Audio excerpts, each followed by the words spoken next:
Abundant fishery species of the Apalachicola Bay have been decimated due to droughts, deathly oil spills, hurricanes, and extreme lack of fresh water use from upstream rivers in Georgia. Good afternoon.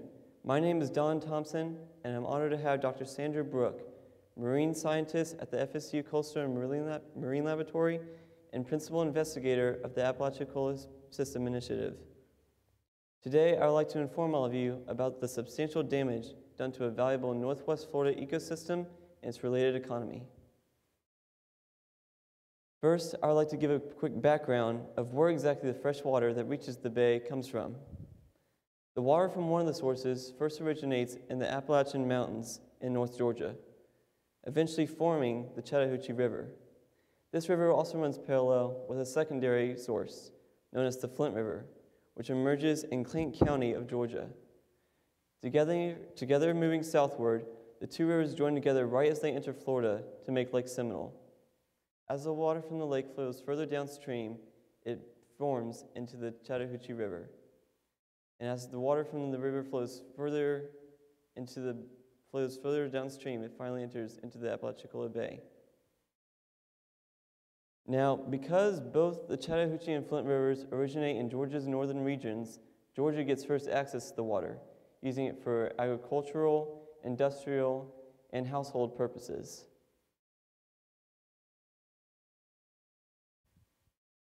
As I mentioned before, many past and recurring threats to the Apalachicola Basin have decimated the bay's ecosystem and its related economy.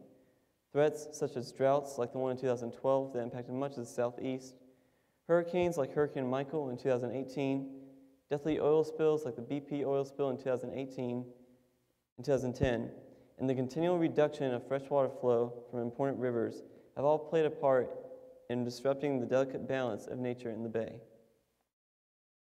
While the BP oil spill never reached the bay, the initial response to the incident was to close all sections of the bay for oyster harvesting. Worried their livelihoods would disappear when the bay was at stake, oystermen panicked and harvested every oyster they could find. Now, while acts of nature like hurricanes and droughts are not in control and cannot be prevented, and oil spills are mostly complete random and unintentional incidents, people's reactions to these events could have been different. Freshwater flow to the Apalachicola Bay is down by 30 to 40%. Oysters, blue crab, and pink shrimp populations have suffered declines due to these drastic changes. Here are the number of landings for the oysters, blue crab, and pink shrimp populations in 2000. Now, landings are recordings or the total number of weight of a species brought to land in a certain time period. For this presentation, the number of landings will stand for the weight of a certain species in pounds. Now, after observing the number of landings for these species in 2000, take a look at the number of landings for these same species in 2013. As you can see, the number of landings has dropped tremendously, with oysters having a 54% decrease, blue crab a 76% decrease, and pink shrimp a 47% decrease in just 3 years. Now, while blue crab and pink shrimp populations have been gradually returning to normal, the same cannot be said for the oyster population. For the past 8 years, the oysters in the bay have dropped to historic lows, going from just over 3 million landings in 2012 before the drought period to 21,000 landings in 2020. That's a 99% decrease. The oysters in this ecosystem are Apalachicola Bay's prime economic treasure. Not only are they a rare delicacy, says Mr. Shannon Hartsfield, president of the local Seafood Workers Association, but oysters also play an important part in filtering Apalachicola Bay's water. For decades, scientists have labeled the Apalachicola Bay as a pristine estuary, and here's why. Oysters are filter feeders, meaning that they actually filter water when they eat. And the way they do this is really unique. When an oyster wants to eat, it slightly opens its shell, and there are these tiny hair-like structures on the gills of the oyster called cilia that move around in a way that actually draws in water, along with plankton, algae, bacteria, and other small particles that may get sucked into the oyster for its meal. That's incredible. Imagine being in that kind of a world where every time you eat, the world gets less polluted. How amazing would that be? I say all this because I want to highlight the importance of oysters to the bay. A single adult oyster is capable of filtering up to 50 gallons of water in just one day. And to put that into perspective, this is a 500 milliliter water bottle. 378 of these make 50 gallons of water. That's how much an oyster can filter in just one day. Here's an image displaying two tanks. The one on the left is filled with dirty, algae-packed water. When oysters are added, they consume the algae and other small particles in just a few hours. These creatures are crucial to the bay's health. Droughts, hurricanes, and lack of fresh water flow have caused the salinity levels in the bay to increase. Oysters in particular require a specific ratio of freshwater and saltwater to thrive. With very little filtration from the once populated oyster beds, there are fewer, less healthy oysters each year. That's why the Florida Fish and Wildlife Conservation Commission has temporarily suspended oyster harvesting in the bay until December 31st, 2025. Listen to Mr. Shannon Hartsfield as he discusses the closure. It's just a struggling industry, it's a struggling situation. The last 2 years we've been having some pretty decent flows of fresh water. So we've been seeing life in areas of the bay that we hadn't seen in a long time, which is terrific. But with that said, we don't know how long we're going to receive these fresh waters we're receiving. We don't know. I mean, we've been having a couple wet years, so we don't. As soon as we start going through that dry year again, they're going to be holding it all back again, and farmers are going to be working them crops, and and in Atlanta and hydropower and all that's going to get their water. So pretty much Georgia's going to stay nice and happy and sassy. Thing is, it's a mandatory reopen in 5 years.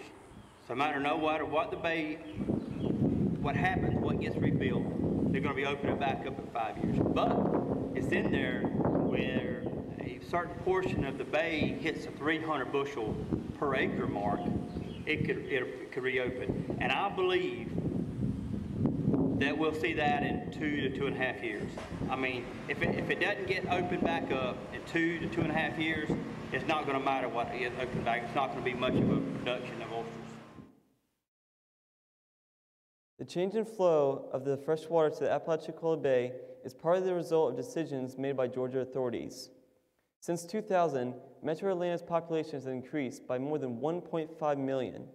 This substantial increase of Georgia's population has in turn forced Georgia to take more water from the Chattahoochee and Flint rivers. Oysters certainly aren't more important than people when it comes to distribution of water, but the collapse of an industry's needs deeply impacts the community, creating hardships and poverty for families until new skills and jobs are developed. The declining oyster population has made a devastating impact on local and state economies. Once, there were more than 300 working oyster boats that would go out daily to harvest oysters. Each would come back with 20 60-pound bags of oysters, and after the basin's devastating drought, only a dozen boats would go out and return with just 2 bags of oysters. According to a Florida Fish and Wildlife Conservation report, an estimated dollar value of oyster landings in 2012 was nearly $9 million. The estimated dollar value of last year's yield was only $145,000. Late in 2012, Florida's Governor Rick Scott declared a total collapse of Apalachicola's fishery. This collapse has jeopardized the livelihood of many Florida oystermen and has also negatively affected the whole seafood industry. Joseph Smokey Parrish, who is a commissioner in Franklin County, indicates that thousands of fishery jobs have been impacted.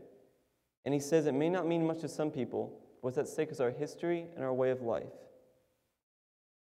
As I mentioned before, acts of nature like hurricanes and droughts cannot be prevented. However, some of the harm to Apalachicola Bay has happened as a result of decisions made by people. Florida and Georgia have been fighting over the flow of fresh water from the Chattahoochee and Flint rivers for over 3 decades now.